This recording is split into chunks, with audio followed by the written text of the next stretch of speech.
May 17 IPL മത്സരങ്ങൾ വീണ്ടും ആരംഭിക്കുമ്പോൾ ടീം RCBയിൽ നിന്നും ചില നിർണായക അപ്ഡേറ്റുകളാണ് വന്നിരിക്കുന്നത്. ഈ റിപ്പോർട്ടുകളാണ് വീഡിയോയിലൂടെ നിങ്ങളുമായി പങ്കുവയ്ക്കുന്നത്.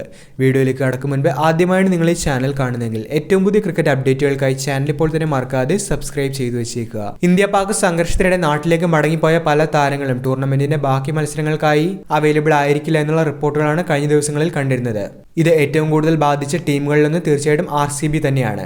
ഈ കാരണത്തിന് പുറമെ തന്നെ പരിക്കും ടീമിനെ വേട്ടയാടുന്നുണ്ട്. സൂപ്പർ സ്റ്റാർ ബൗളറായ ജോഷ് ഹേസൽവുഡ് പരിക്ക് മൂലം ഇനി മത്സരങ്ങൾക്കായി അവൈലബിൾ ആയിരിക്കില്ല എന്നുള്ള റിപ്പോർട്ടുകളാണ് കാണുന്നത്. RCBക്ക് വേണ്ടി സീസണിൽ ഏറ്റവും മികച്ച പ്രകടനം തന്നെയായിരുന്നു ഹേസൽവുഡ് ഇതുവരെയും കാഴ്ചവെച്ചിരുന്നത്. അതുകൊണ്ട് തന്നെ അദ്ദേഹത്തിന്റെ അൺഅവൈലബിലിറ്റി RCBക്ക് കനത്ത തിരിച്ചടിയായി തന്നെ മാറും. ടോപ്പ് ഓർഡർ താരമായ ദേവദത്ത് പടിക്കലും നേരത്തെ തന്നെ ടൂർണമെന്റിൽ നിന്നും റൂൾഡ് ഔട്ട് ആയിരുന്നു. പരിക്കായിരുന്നു ദേവദത്തിനും വില്ലനായി എത്തിയത്. എന്നാൽ ഈ രണ്ട് താരങ്ങൾക്ക് പുറമെ ക്യാപ്റ്റൻ രജത് പാട്ടീദാറും വരുന്ന മത്സരത്തിനായി ടീമിന് വേണ്ടി കളിക്കില്ല എന്നുള്ള റിപ്പോർട്ടുകളാണ് കാണുന്നത്. CSK മത്സരത്തിനിടെ കൈക്ക് പരിക്കേറ്റ രജത് പാട്ടീദാർ ഇഞ്ചുറിയിൽ നിന്നും റിക്കവർ ആയിട്ടില്ല എന്നാണ് ഇന്ന് രാവിലെ ഇൻസൈഡ് സ്പോർട്സ് നൽകിയിട്ടുള്ള റിപ്പോർട്ടിൽ പറയുന്നത്.